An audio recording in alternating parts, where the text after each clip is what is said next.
भोपाल में विकास कार्यों की रफ्तार को और तेज करते हुए मुख्यमंत्री डॉक्टर मोहन यादव ने गुरुवार को नगर निगम द्वारा आयोजित भूमि पूजन, नियुक्ति पत्र वितरण और स्वच्छता कर्मियों के सम्मान समारोह का शुभारंभ किया।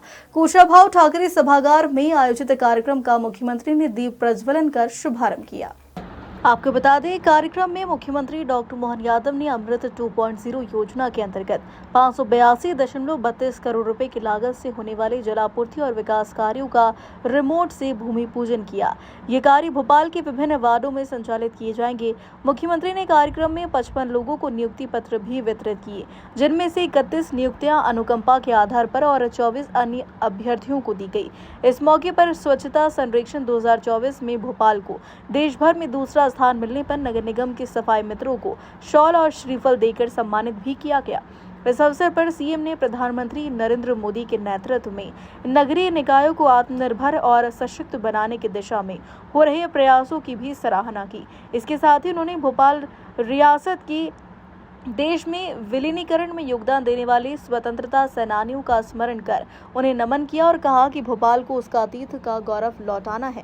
हम पूरी कार्य योजना के साथ काम कर रहे हैं ताकि आने वाले 100 वर्षों तक भोपाल का विकास सतत और सुनिश्चित हो सके। बड़ा तालाब को डल झील की तर्ज पर विकसित किया जाएगा, जिससे यह पर्यटकों को आकर्षित करेगा। यह शिकारी भी चलेंगी और भोपाल पर्यटक का प्रमुख केंद्र बनेगा। सरकारों के मामले में उनने मर्यादा रखी, हमें इस बात का गर्व है। एक तरफ वो हमारे इस लोकतंत्र में भरोसा रख करके, चाहे हमारे कमांडर इन चीफ की व्यवस्था हो या हमारे बड़े से बड़े अलग अलग प्रकार के सेना के अलग अलग अध्यक्षों की बात हो, कभी इस बात पे प्रश्न नहीं उठा कि लोकतंत्र से चुनी हुई सरकार को सैनिकों के अधिकारियों के माध्यम से अगल बगल के देश की तरह कोई उदाहरण बनाया जाए। ये कितने बड़े गर्व की बात है। आजादी के अमृत काल में हम पहुंच रहे हैं और हमारी सेना ने दुनिया के सामने अपनी सीमाओं के अंदर रहते हुए देश के एक तरफ जितने चुनौती भरे कठिन से कठिन हालात हो, बाढ़ हो, कोई दूसरी प्राकृतिक आपदा हो, सैनिकों और सैनिक अधिकारियों ने जान की बाजी लगा करके उन चुनौतियों से घर की चुनौतियों में भी अपनी मर्यादा में रहते हुए अलग से उदाहरण दिए। और जब सीमा के पार जाकर के भी पराक्रम का मौका आया हो तो सीमा के बाहर जाकर भी देश के दुश्मनों के साथ सेना ने सदैव हमारा मान बढ़ाया, सम्मान बढ़ाया और देशवासियों की रक्षा की। हमें इस बात का गर्व है, हमें इस बात का आनंद है। और एक बार नहीं, 2 बार नहीं, किसी सरकार के साथ नहीं, 31 की लड़ाई हो, 65 की लड़ाई हो, बाद की टाइगर हिल की अटल जी के समय की लड़ाई हो या यशस्वी प्रधानमंत्री के समय 3-3 बार की लड़ाई, लेकिन कितनी बेशर्मी से नेता प्रतिपक्ष बोलते हैं कि सेना का प्रमाण बताइए। सेना जब कहीं कोई सर्जिकल स्ट्राइक करके आती है तो सेना के द्वारा गिराए गए बम का हिसाब मांगते हुए और वह मौत हुई कि नहीं उसके फोटोग्राफ मांगते, और वही नादानी आज हो रही। केवल एक में वो कारण है कि मैं मेरे घर के अंदर से जो सत्ता चलाता था, मेरे खानदान में जो परिवार में वंश में जो लगातार नाना के बाद नानी, नानी के बाद का जो लंबा समय चला गया, मेरे घर से सत्ता कैसे चली जाए? अरे भाई, इसी कारण से तो चंद्रशेखर आजाद, भगत सिंह सबने अपने आप की कुर्बानी दी थी।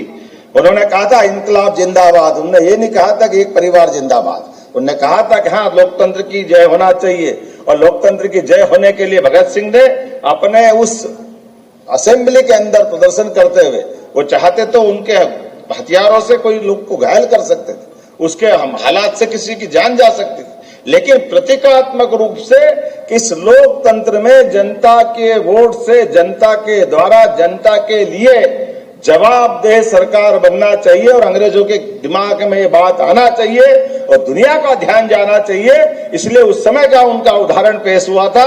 इसलिए हम कहते हैं भगत सिंह जिंदाबाद। ये जिंदाबाद ऐसे ही नहीं होता, एक नहीं, ऐसी हमारी लंबी परंपरा है, लेकिन बड़े दुर्भाग्य के साथ कहना पड़ रहा है।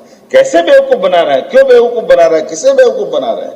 केवल इस बात के लिए बेवकूफ बना रहे कि आपकी सत्ता चली गई, आपके परिवार में से ताकत चली गई, आप पे कई बेईमानी के केस चल रहे हैं। अरे केस चल रहे तो आप जमानत कराए हुए हो आप, और आप जाकर के न्यायालय में खड़े होकर अपने पक्ष बता दो। आपका पक्ष होगा तो बरी कर देगी न्यायालय। न्यायालय में अगर आप अपने आपको प्रकरण के साथ कष्ट में पाते हो तो कुछ तो गलती आपने की होगी, तब तो यहाँ पे मुकदमे बने आप लोगों पे। लेकिन उस मुकदमे की आड़ में देश भर में हमारे देश का लोकतंत्र दुनिया में बदनाम करें, दुनिया में इस बात की कोई छूट कम से कम भारतीय तो नहीं देगा। लेकिन आज के इस अवसर पर ये जो नया खून आ रहा हमारी नगर निगम में, नई नियुक्तियां आ रही है, आज ये लोकतंत्र की नर्सरी होती है नगर निगम, स्थानीय निकाय, हमारी अपनी तीसरी चुनी हुई व्यवस्थाओं का सर्वाधिक महत्वपूर्ण पक्ष है, जो आम जनता से, जिसकी रोजमर्रा की जिंदगी की जरूरतों को अगर सबसे पहले कहीं से वो रूबरू होता है तो स्थानीय निकाय के माध्यम से होता है। इसलिए ये सबसे पहली जवाबदारी हमारी स्थानीय निर्वाचनों के माध्यम से, आपके द्वारा चुनी हुई सरकारों के माध्यम से होती है। मुझे इस बात की प्रसन्नता है, भोपाल ने न केवल अपनी ड्यूटी निभाई बल्कि स्वच्छता संरक्षण में भी अपनी नई पोजीशन बनाई। जोरदार अभिनंदन इस नाते से। और भोपाल तो देश का दिल है, मध्य प्रदेश का पूरा आनंद है, और भोपाल की खूबसूरती, भोपाल का कई कई प्रकार से उसका वैभव। एक तरफ हमारा टाइगर अभयारण्य, पूरे देश में नगर के पास इतना ज्यादा नजदीक कोई हमारा टाइगर रिजर्व नहीं है जो डॉक्टर वाकणकर के नाम से भोपाल में है।